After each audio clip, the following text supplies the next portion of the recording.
আমি তো দুটো জিতছি। দুর্ব্যবহারের জন্যই তো আজকে মমতা ব্যানার্জির দলের এই অবস্থা হয়েছে।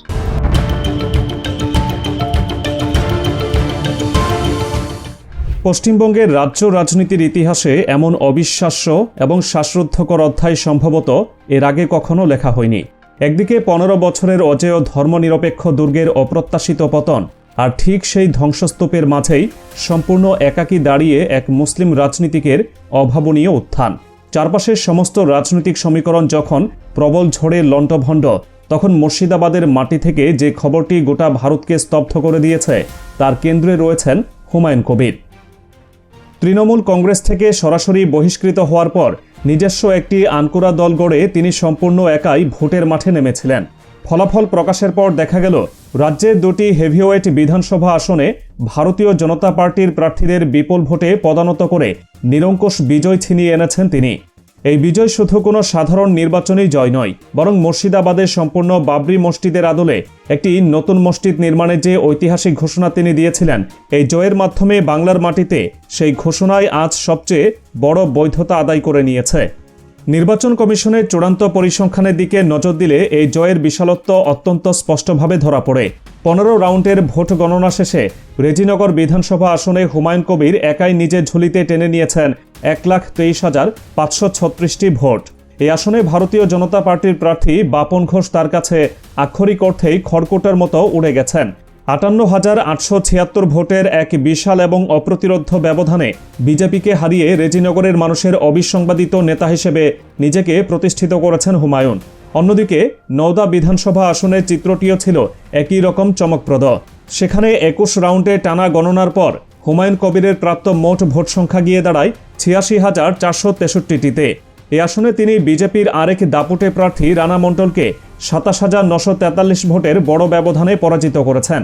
রাজ্যের সর্বত্র যখন কট্টরপন্থী শক্তির উত্থান ঘটছে, সেই মুহূর্তে দুটি আসনেই বিজেপির প্রার্থীদের সরাসরি পরাস্ত করে হুমায়ুন কবির প্রমাণ করেছেন নিজস্ব আদর্শ এবং সাহসিকতা থাকলে যে কোনো প্রবল স্রোতকেও রুখে দেওয়া সম্ভব।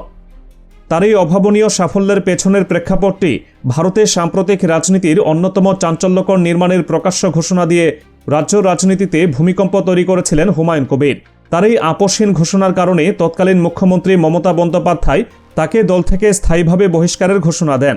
কিন্তু ক্ষমতার চোখরাঙানি বা দল থেকে বিতাড়িত হওয়ার শাস্তি তাকে এক চুলও টলাতে পারেনি। বরং গত বছরের 6 ডিসেম্বর তিনি অত্যন্ত সাহসিকতার সঙ্গে আনুষ্ঠানিকভাবে সেই মসজিদটির ভিত্তিপ্রস্তর স্থাপন করে নিজের অবস্থানে অটল থাকেন। এরপর সম্পূর্ণ শূন্য থেকে আমজনতা উন্নয়ন পার্টি নামে একটি নতুন রাজনৈতিক দল গঠন করেন তিনি। দলের চেয়ারম্যান হিসেবে এই নির্বাচনে একাই লড়াই করে তিনি বুঝিয়ে দিয়েছেন মুর্শিদাবাদের সাধারণ মুসলিম জনতা তার এই পদক্ষেপকে কতটা গভীরভাবে সমর্থন করেছে। ফলাফল প্রকাশের পর গণমাধ্যমের মুখোমুখি হয়ে অত্যন্ত সাবলীল এবং সোজাসাপটা ভাষায় নিজের প্রতিক্রিয়া ব্যক্ত করেছেন এই নেতা। তিনি স্পষ্ট জানিয়েছেন সাধারণ মানুষ তাকে বুকে টেনে নিয়েছে এবং তার ন্যায্য অধিকার সুনিশ্চিত করেছে। প্রচারণার দিনগুলোতেই তিনি এই বিপুল জনবিস্ফোরণের আভাস পেয়েছিলেন। তৃণমূল কংগ্রেসের তরফ থেকে আসা লাগাতার হুমকি, প্রশাসনিক চাপ এবং নানাবিধ অপপ্রচারকে সম্পূর্ণ ধূলিসাৎ করে দিয়ে তিনি নওদা ও রেজিনগরের মাটি নিজের দখলে রেখেছেন। তার দলের অন্য প্রার্থীরা এই নির্বাচনে জয়লাভ করতে না পারলেও হুমায়ুন কবিরের এই একক বিজয় এবং বাবরি মসজিদ নির্মাণের প্রতি তার অবিচল অঙ্গীকার পশ্চিমবঙ্গের রাজনীতিতে একটি চিরস্থায়ী মাইলফলক হয়ে থাকবে। হুমায়ুন কবির তার ব্যক্তিগত লড়াইয়ে এক অবিস্মরণীয় ইতিহাস তৈরি করলেও পশ্চিমবঙ্গের সামগ্রিক রাজনৈতিক ক্যানভাসটি এবার সম্পূর্ণ ভিন্ন এবং রাজ্যের সংখ্যালঘু মুসলিম সম্প্রদায়ের জন্য এক চরম অশনি সংকেত। দীর্ঘ 15 বছর ধরে বাংলাকে একটি ধর্মনিরপেক্ষ রাজ্য হিসেবে টিকিয়ে রাখার পর অবশেষে ক্ষমতা হারাতে হয়েছে মমতা বন্দ্যোপাধ্যায়কে। বিধানসভা নির্বাচনের চূড়ান্ত ফলাফলে দেখা যাচ্ছে ভারতের ক্ষমতাসীন কট্টর হিন্দুত্ববাদী দল বিজেপি ইতোমধ্যে 200টিরও বেশি আসনে জয়লাভ করে পশ্চিমবঙ্গে তাদের সরকার গঠনের পথ পুরোপুরি প্রশস্ত করে ফেলেছে। অন্যদিকে টানা 3 মেয়াদে ক্ষমতায় থাকা তৃণমূল কংগ্রেস 100 গণ্ডিও পার হতে পারেনি। অজেয় দুর্গের মতো দাঁড়িয়ে থাকা তৃণমূলের এই মর্মান্তিক পতন এবং বিজেপির এই নিরঙ্কুশ বিজয় রাজ্যের দীর্ঘদিনের অসাম্প্রদায়িক কাঠামোকে পুরোপুরি গুড়িয়ে দিয়েছে। এই বিশাল রাজনৈতিক পালাবদলের মূল কারণ খুঁজতে গেলে অত্যন্ত নির্মম কিছু পরিসংখ্যান সামনে আসে। ভারতের অন্যতম স্বনামধন্য গবেষণা প্রতিষ্ঠান centre for the study of developing সোসাইটিজের তথ্য অনুযায়ী 2021 সালের বিধানসভা নির্বাচনে বিজেপি যখন রাজ্যের হিন্দু ভোটের প্রায় 50% নিজেদের পক্ষে টানতে সক্ষম হয়েছিল, তখন মমতা বন্দ্যোপাধ্যায়ের সরকারকে নিশ্চিত পতনের হাত থেকে রক্ষা করেছিল রাজ্যের মুসলিম ভোট। সেবার প্রায় 75% মুসলিম ভোট একচেটিয়াভাবে তৃণমূল কংগ্রেসের বাক্সে পড়েছিল। নরেন্দ্র মোদীর কোটি কোটি টাকার আগ্রাসী প্রচারণা, ইডি, সিবিআইয়ের মতো কেন্দ্রীয় তদন্তকারী সংস্থাগুলো লাগাতার চাপ কোনো কিছুই সেই ভোট ব্যাংকে ফাটল ধরাতে পারেনি। রাজ্যের প্রতি 3টি ভোটের একটি হলো মুসলিম ভোট, আর এই ভোট সম্পূর্ণ একত্রিত থাকার কারণেই গত নির্বাচনে ধর্মনিরপেক্ষ শক্তির জয় সুনিশ্চিত হয়েছিল। কিন্তু এবারের নির্বাচনে সেই দুর্ভেদ্য প্রাচীরটি পরিকল্পিতভাবে ভেঙে দেওয়া হয়েছে। ভারতীয় জনতা পার্টির শীর্ষ নেতৃত্ব অত্যন্ত ভালোভাবে অনুধাবন করতে পেরেছিল সংখ্যালঘু মুসলিম সম্প্রদায়ের ভোট তারা কোনো অবস্থাতেই পাবে না। তাই তারা একটি সুনির্দিষ্ট এবং ভয়াবহ রাজনৈতিক ব্লুপ্রিন্ট তৈরি করে, যার একমাত্র লক্ষ্য ছিল যে কোনো উপায়ে মুসলিম ভোটকে খণ্ডিত করা। আর অত্যন্ত আক্ষেপের বিষয় হলো, সুকৌশলে পাতায় বিভাজনের ফাঁদেই পা দিয়েছে রাজ্যের মুসলিম ভোটারদের একটি বড় অংশ। রাজনীতির মাঠে ক্ষমতা দখলের জন্য একটি অত্যন্ত নিখুঁত এবং পরীক্ষিত মডেল রয়েছে, যা আসাম মডেল নামে ব্যাপকভাবে পরিচিত। আসামের রাজনৈতিক ইতিহাস ঘাটলে দেখা যায় সেখানে একসময় মুসলিম ভোটের সবচেয়ে বড় অংশটি পেত কংগ্রেস, কিন্তু সেখানে যখন বদরুদ্দিন আজমলের দল এআইইউডিএফ সরাসরি মাঠে অবতীর্ণ হয়, তখন স্বাভাবিকভাবেই মুসলিম ভোট কংগ্রেস এবং এআইইউডিএফ এর মধ্যে দুই ভাগে বিভক্ত হয়ে পড়ে। এর সরাসরি ফলাফল হিসেবে ধর্মনিরপেক্ষ বিরোধী শক্তি নিজেদের মধ্যে লড়াই করে দুর্বল হয়ে পড়ে এবং মাঝখান থেকে বিজেপি অত্যন্ত সহজেই আসামের ক্ষমতা দখল করে নেয়। পশ্চিমবঙ্গেও ঠিক হুবহু এই একই মডেল প্রয়োগ করা হয়েছে। রাজ্যের মুসলিম ভোটারদের একাংশ মনে করেছিলেন তৃণমূল কংগ্রেস তাদের শিক্ষা বা কর্মসংস্থানের জন্য আশানুরূপ কাজ করেনি। এই ক্ষোভ এবং নতুন বিকল্পের সন্ধানে তারা নিজেদের ভোট ভাগ করে ফেলেন। কেউ আসাদুদ্দিন ওয়াইসির মিমের দিকে ঝুঁকেছেন, কেউ বা অন্যান্য ছোট রাজনৈতিক দলগুলোর দিকে সমর্থন দিয়েছেন।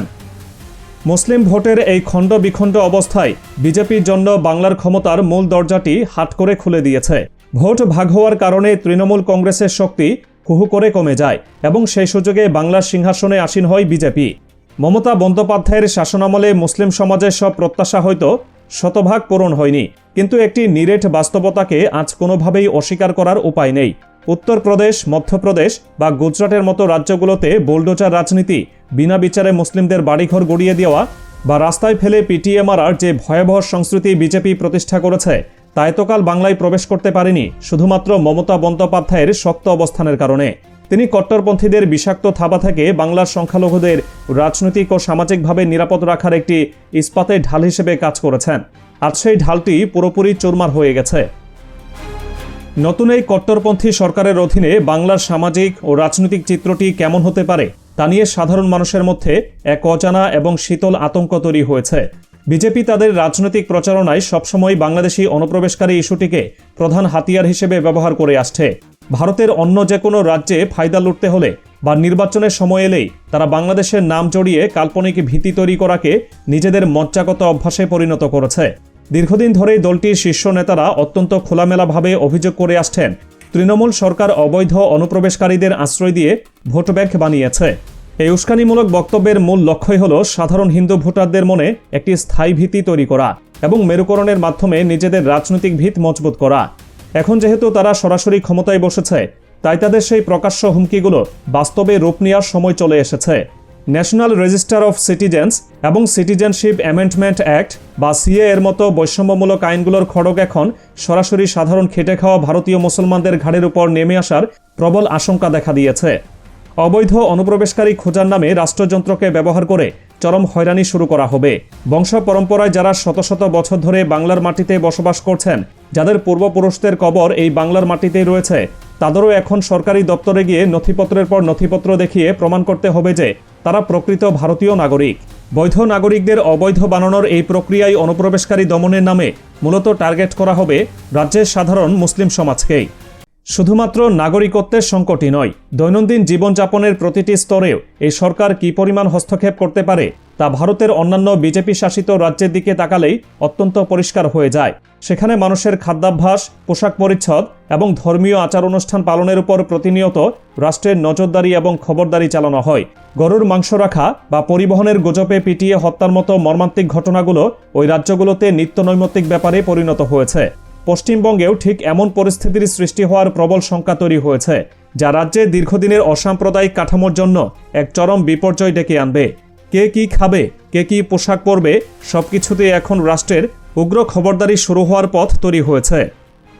যারা দীর্ঘদিন একটি ধর্মনিরপেক্ষ দলকে সমর্থন করার পর শুধুমাত্র অভিমান করে বা নতুন কোনো বিকল্পের আশায় অন্য দলে ভোট দিয়েছিলেন, তারা নিজেদের বিভক্ত ভোটের মাধ্যমে আজ এমন এক শক্তিকে ক্ষমতাসীন করেছেন যাদের মূল রাজনৈতিক পুঁজি হল হিন্দু মুসলিম বিভাজন।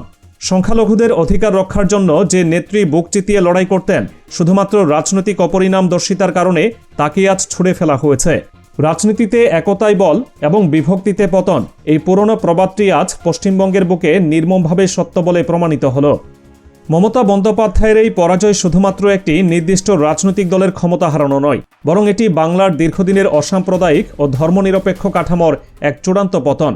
নতুন কট্টরপন্থী সরকারের শাসনে এখন বাংলার মুসলিমদের নাগরিকত্ব, দৈনন্দিন নিরাপত্তা এবং রাজনৈতিক অস্তিত্ব এক গভীর ও অনিশ্চিত অন্ধকারের মুখোমুখি এসে দাঁড়িয়েছে।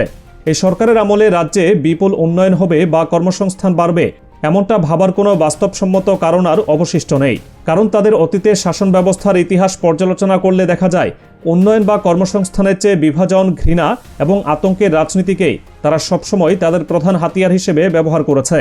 বাংলার এই নতুন রাজনৈতিক বাস্তবতায় সাধারণ মুসলিম নাগরিকদের জন্য আগামী দিনগুলো যে প্রবল অস্তিত্ব রক্ষার লড়াই হতে চলেছে, নির্বাচনী এই চূড়ান্ত ফলাফল তারই এক ভয়ঙ্কর এবং সুস্পষ্ট বার্তা দিয়ে গেল।